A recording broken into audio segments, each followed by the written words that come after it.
ছোট্ট একটি কালিমা যদি কেউ পড়ে তাহলে তার ভাগ্য খুলে যাবে।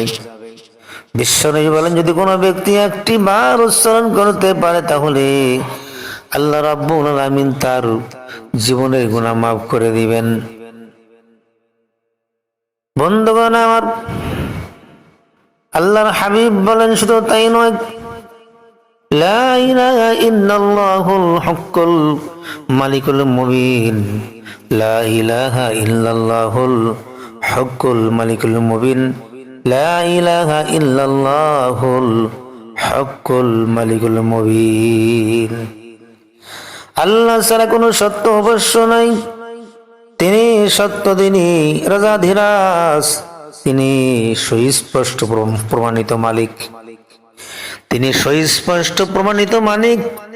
ওই মহান আল্লাহ পাক রব্বুল আলামিন তার বরাত্ব প্রকাশ করা, তার তাওহীদের সাক্ষ্য দেওয়া, এই ছোট্ট কালিমার বহুত ফজিলত রয়েছে। তার মধ্যে কয়েকটি, যদি কোনো ব্যক্তি এই ছোট্ট কালিমাটি পড়ে, লা ইলাহা ইল্লাল্লাহুল হক্কুল মালিকুল মুবিন, লা ইলাহা ইল্লাল্লাহুল হক্কুল মালিকুল মুবিন, যদি কোনো ব্যক্তি পড়ে, দারিদ্র দূর হয়ে যাবে, রিজিক বৃদ্ধি পাবে, নিয়মিত পড়লে কবর আযাব মাফ হয়ে যায়, আল্লাহর নৈকট্য লাভ হয়, বিপদ ও মুসিবত দূর হয়ে যায়, দুশ্চিন্তা ও মানসিক চাপ একেবারেই কমে যায়।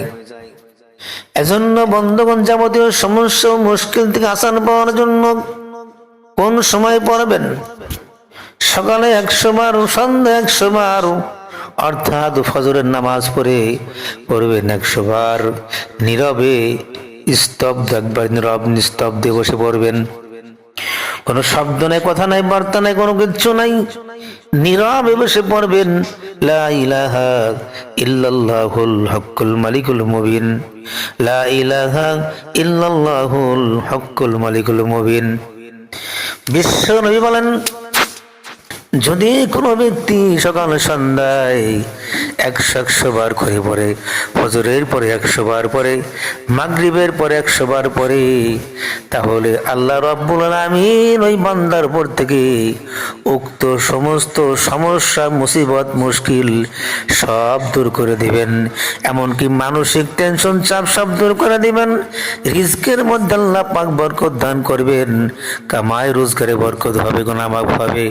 এমনকি পিতামাতা যারা কবরে শুয়ে আছে, তাদের পক্ষ থেকে যদি কোনো ব্যক্তি পরে দোয়া করে, আল্লাহ রাব্বুল আলামিন তার মৃত ব্যক্তির কবরের সব আযাব আল্লাহ পাক মাফ করে দিবেন।